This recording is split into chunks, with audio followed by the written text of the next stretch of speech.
Hi, this is Scott Sustachek, your host for CEO to CEO, the podcast from the CEO Roundtable. CEO Roundtable is a peer-to-peer organization that brings business leaders together to share wisdom, experience, and insights from the trenches. Today's episode is sponsored by IntroWorks, launching powerful B2B brands for more than 30 years. Learn more about them at intro.works.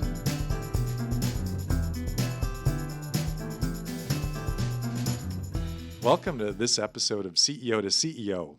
Today we have a very special guest, Steve Yakesh, who is president of Versique's direct hire and executive search business, Versique Executive Search here in the Twin Cities. Steve leads this award-winning permanent placement division with more than 20 years of experience. Additionally, he guides strategy for Versique's 10 practice areas, including IT, HR, finance and accounting, engineering and operations, sales, CPG, digital marketing, executive retained search, healthcare, manufacturing, and family-owned and demand generation. He's got a diverse background and a wide breadth of experience, which adds considerable value to Versique's executive retained search team. And prior to Versique, Steve held numerous sales and marketing leadership roles and gained extensive experience inside both Global 50 and Fortune 500 companies. And in addition to helping Twin Cities companies secure executive leaders, he is frequently asked to consult on succession planning, executive compensation, and board governance.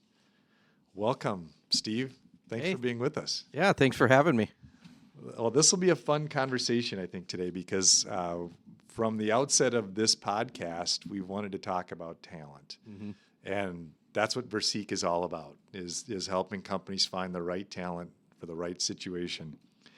And obviously, this talent market is always changing. You still hear people talking about, hey, we can't find enough people. We can't find the right people.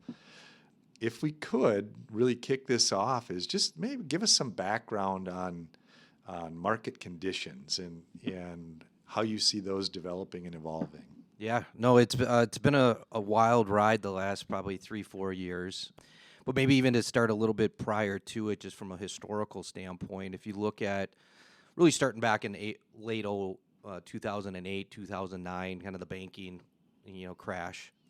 If you looked at the overall data points in the market, once that market crashed, quickly thereafter, there was about 6.5, almost 7 unemployed individuals per known opening. So there's a lot of talent in the marketplace, and it really didn't get to a 1-to-1 ratio until about 2017. So it took a while for the labor market to come back and to be as robust as it is now. So once 2018 hit, there was about a 1-to-1 ratio, and it started to decline a little bit. The fact of there isn't enough talent per known openings. You started to see like 0.08 people unemployed for every one, and so it was hovering, and so it started becoming kind of the war on talent as everybody started to hear in the recent years.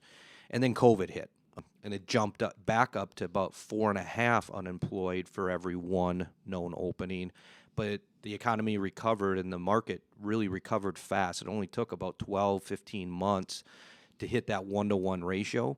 And since then, we are looking at almost a 2-to-1 open jobs per unemployed. So now there's a true and legitimate struggle. And some of the things that have led up to that, I think everybody's heard the baby boomers, of which 100% of baby boomers will turn 65 by the end of 2029.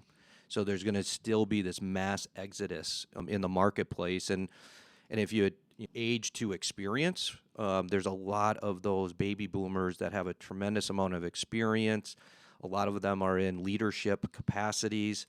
And that's where all the succession planning and how do we recoup all this institutional knowledge that we see in the head of us that we probably are going to lose.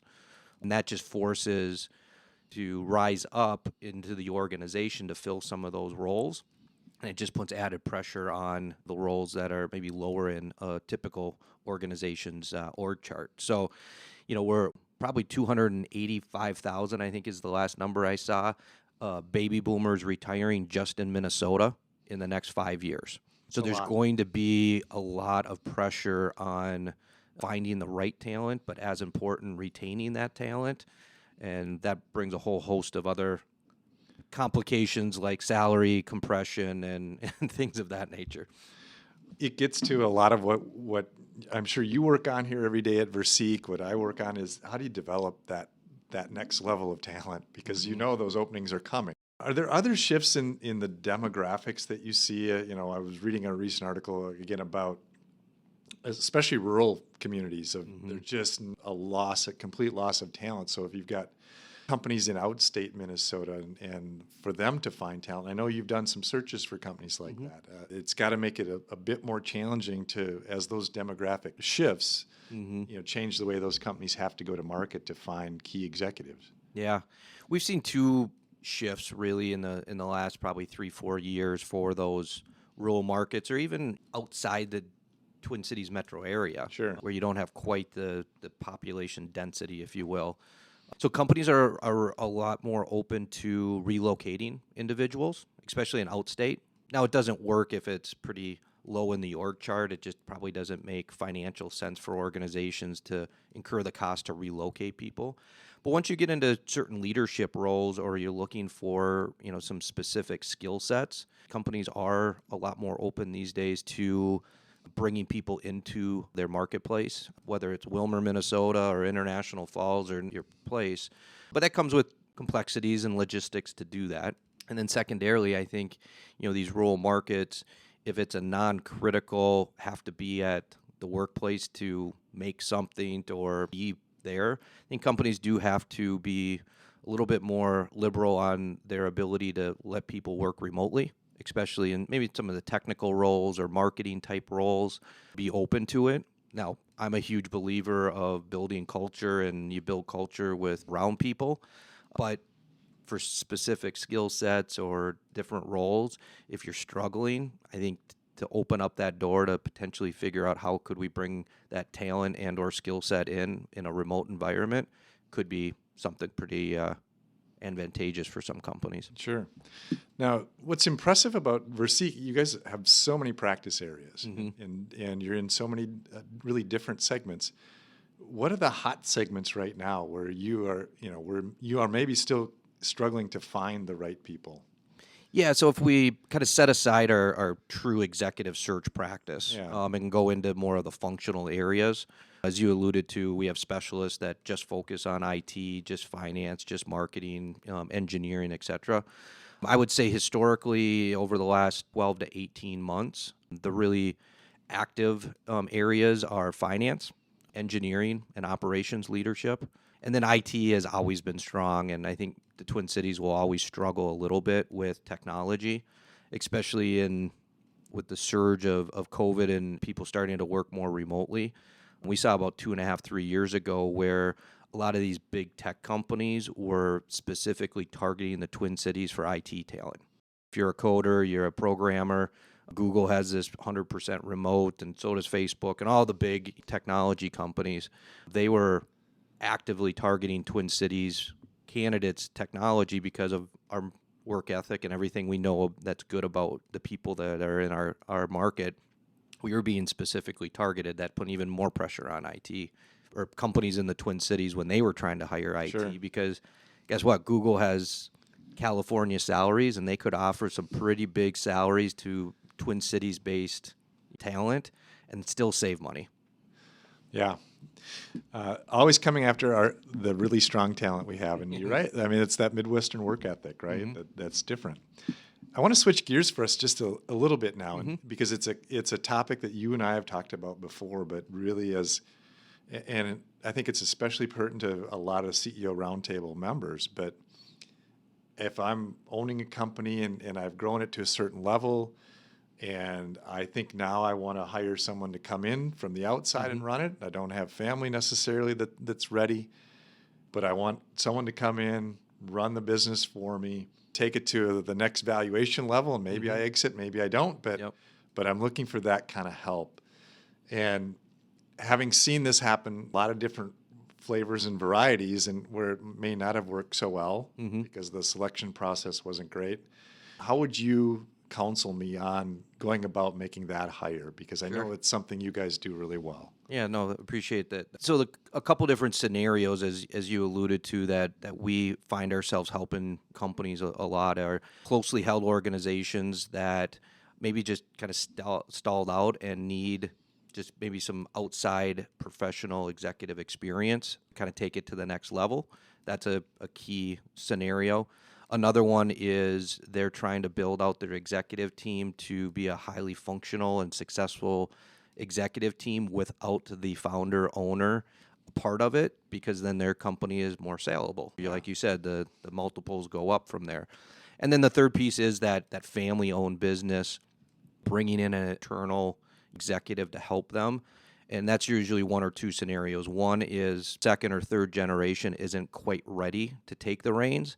So it's a temporary come in, help us take our business to the next level in the next 5 to 7 years while you're helping get second generation ready to take over.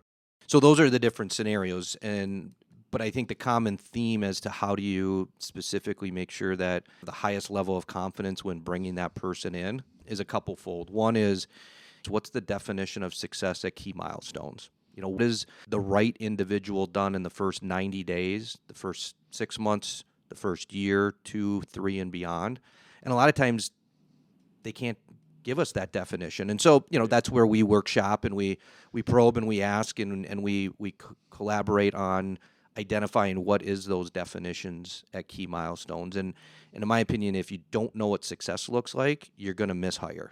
So I think that's probably one of the most critical components. And then once we know that, then finding the skill set is kind of the easy part. At least we do it 40 hours a week, 52 weeks a year. So in the network we have, so finding the skill set is easier. But where we spend a lot of time is all the intangible components that we know are so critical for high performance. And that's, do they meet your values of the organization? Do they have the right style? Is it the pace that they run? Is that the right pace of our client or a given organization? And there's probably 10 other key elements that we look at to make sure that the organizational alignment where it needs to be, and then we look at the skill set. When you have those two in alignment, now you have a high-performing executive. And then I think the third piece, which is somewhat overlooked too often, is the motivational or career alignment for a candidate coming into your organization. Is that in alignment? And what I mean by that is you're hiring in your first CFO or you're a CEO to take over the business. What is the candidate or the individual that you're talking to? What does she or he want out of their career? Because if you're looking for an executive to be with you for, let's maybe take that first gen to second gen scenario, you're looking for somebody to groom second generation over the next 8 years, or give or take. But you're talking to somebody that aligns with your organization, has the right skill set, but you didn't uncover that their career aspiration is to be a CEO of a company 3 times the size of yours, and this one is just a stepping stone. You may get high performance for a year or two, but as soon as another opportunity comes that is going to accelerate that person's career aspirations, they're going to leave your organization. So, in summary, I think it's really 3 key components, and I don't want to oversimplify it, but they have to be aligned with your organization, the values, the pace, the culture, all of those. They have to have the right skill set. And then finally, is this the right move for them, and can you keep pace with their career aspirations to make sure that you get not only high performance, but you get high retention as well? Yeah, and I think that I really like that, because I think that the depth of that analysis and really causing that particular owner to reflect on those deeper issues, the values, the style, the pace, because oftentimes it seems to me that the surface issue is going to be something like, well, gosh, I think we can grow from 50 to 100 million. I don't have the skill set to do that. I need some help. Mm-hmm. Very topical surface issue. Yeah, an opportunity. The other one is, I want to go spend more time at the cabin. I'm tired of making decisions every day. I've got a successful company. I want to step back a little bit. Yep. But those are kind of the symptoms or opportunities, versus what you guys are doing, though, is taking that surface level and going much deeper to say, have you thought about this, this, and this? And Yep. is this the kind of person suddenly you're going to be sharing decisions or giving decisions over to somebody. Are you completely good with that? No, that's a great point, because I think a lot of times some of the searches that we take on, we're 6 months delayed because we understand, and when we're talking with the owners or the family, they're just not mentally and spiritually and emotionally ready yet. Right. And so sometimes, we have to make sure that they're in a good spot, whether it's an individual or multiple family members, before we can kick off a search, because we want obviously somebody to come in and have success, both for the company but also the individual that they're bringing in. And so sometimes it's just it's 2, 3, 4 months of just conversation to make sure that the ownership group is actually ready. And then once they're ready, then we can kick things off, and then that's a successful. Yeah, that process that you use certainly must lead to much better outcomes than, hey, let's just find the best guy that solves, or best person that solves this issue today. So. Yeah. Well, and that can, that same process, obviously at an executive level, it's very thorough and very in-depth, and those searches take a while, and as they should, because they're so critical. Right. But even for other roles within your organization, especially now in today's kind of environment, I don't know if you've seen different economic forecasts, and, I've actually listened to about 3 of them in the last couple months, but everybody says 2024 is going to be flat. There'll be some ups, there'll be some downs, but then 25 and beyond is going to be one heck of a good ride, for at least overall from a U.S. GDP growth express. And we've seen it over the last 6 months that companies are getting a little bit hesitant. They're not just free flowing, let's add people, let's grow. We got tons of money sitting in the bank. And so they're being a little bit more selective on the roles they're bringing in. And I think that just highlights the importance of ensuring that you hire great and not just good, and hopefully just not a mishire, because those can have some obviously dramatic effects on your organization. So, I'm encouraging, whether you use, a firm like ours, or you're, leaning on your internal HR or talent acquisition teams, or just your own network to fill a role, it's too critical right now to settle for just good, because the impact great can have on an organization can mean hundreds of thousands of dollars, positive or negative. And I think the easiest example is sales, because they're the ones driving revenues and they have quotas, right? And I always ask, what is what's your, you're hiring in just a sales rep into the organization, and well, what's that sales rep's quota? What do you expect them to drive from a, net new sales or whatever it might be? And let's say it's $1 million a year, is, they're going to meet their quota and they're doing a good job. Then I always ask, what does your president's club, or what does your top person do? Well, they do $2.8 million a year. Okay, well, we have a $1.8 million delta if you hire good versus being a little pickier and hiring great. Right. And I think you can make those same analogies for your controller or CFO. They're maybe not driving revenue, but how much efficiencies and costs can they drive out of the organization, whether it's due to better banking relationships or better forecasting. Same thing for engineering. What efficiencies and things can they do? So I think it's, especially over the next probably 15 months, the advice I have to everybody is, don't settle for just good. There's really, really good talent in the Twin Cities. You don't have to settle for good, and I think it's even more important to go find great and not settle these days. Yeah, and I think those economic forecasts come to fruition, and this is more of even a slowdown to slight recession. It's a great time to be looking at that, saying, okay, how do we prepare ourselves for that next leg up, and do we have the right people in the right seats for that next leg up? Yep. And I think, too, as we're getting through the rest of 23 and going into 24, if, the economists are accurate, it's going to be kind of that flat market, like you said. I encourage all companies to look inward, and what do you want to look like towards the end of 2024? Because if they're right, 25 through 29 are going to be crazy good for the U.S. economy. I think companies have are going to go one way or the other in 2024. They're going to, hey, business isn't great, revenues are down, EBITDA is down, so we can either cut and kind of get through 2024 so we meet our 2024 goals, but at what cost when things pick up? Right. Because the companies that are focusing in on retaining their key employees, and as painful as it might be, adding some key roles in 2024, they're the ones going to take the market share in 25. Right. So I mean, I know it's not easy, but if you have the wherewithal, I'm encouraging all of our clients, what do you want your organization to look like at the end of 24? That gives you the highest level of confidence that you're not only going to thrive, but you're going to take market share. Because I think it's going to go one of two ways for companies. Well, we could keep talking about talent, I think, here the rest of the day, but I want to get into a little more of your experience with the CEO Roundtable and what it's done for you. So when did you become a member? I'm just finishing up year 2 with the CEO Roundtable. I have been part of other peer groups for about 10 years prior. Sure. So you know the peer group experience and what it could do? Yeah, absolutely. Well, if you can share with our listeners for you and how have you used the Roundtable to help you in your decision making? Maybe give us an example of something big, meaty you brought to the Roundtable and got some input on.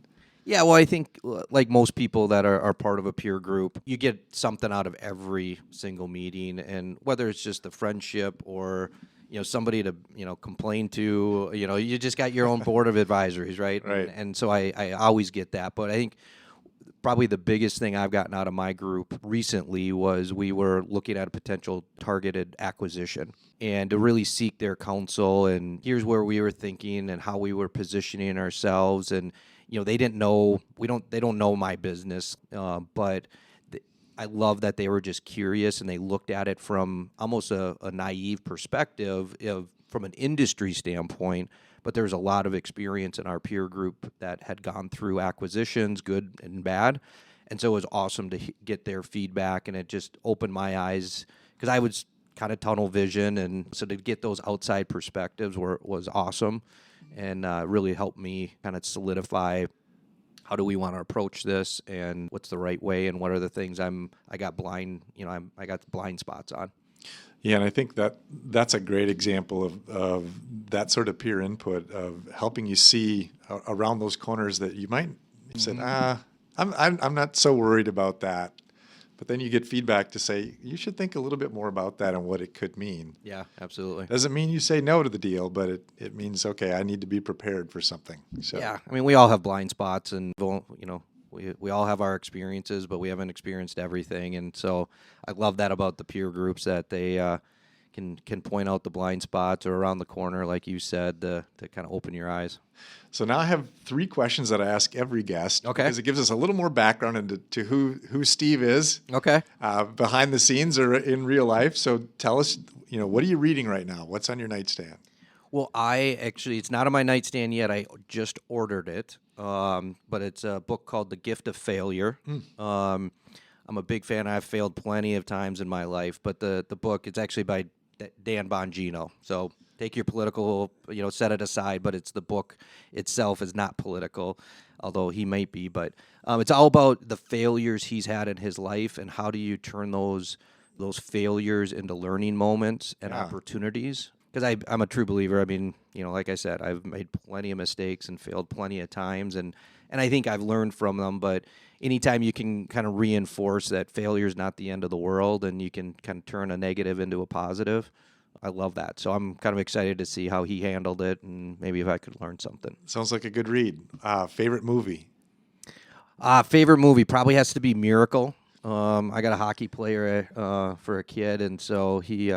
never playing hockey a day in my life, just a casual observer, and now we're in it full time. But I have come to love the movie The Miracle. Hard to be a Minnesota-born and bred kid and not have known about that. Yeah. Right. Yep. Absolutely. And then bucket list concert. I think the venue is probably more important than who I see at the venue. Got it. I've heard nothing but good things, and even in the last few months, multiple people that have gone out to Red Rocks out in Colorado.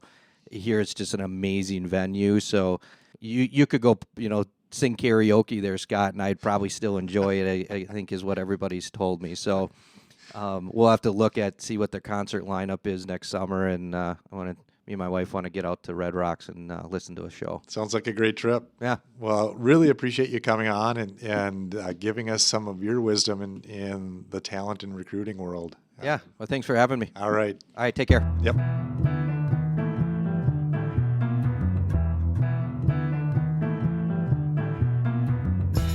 Thank you for listening to the CEO to CEO podcast, produced by Dave Swerdlick and the incredible team at Uptown Podcast Studios.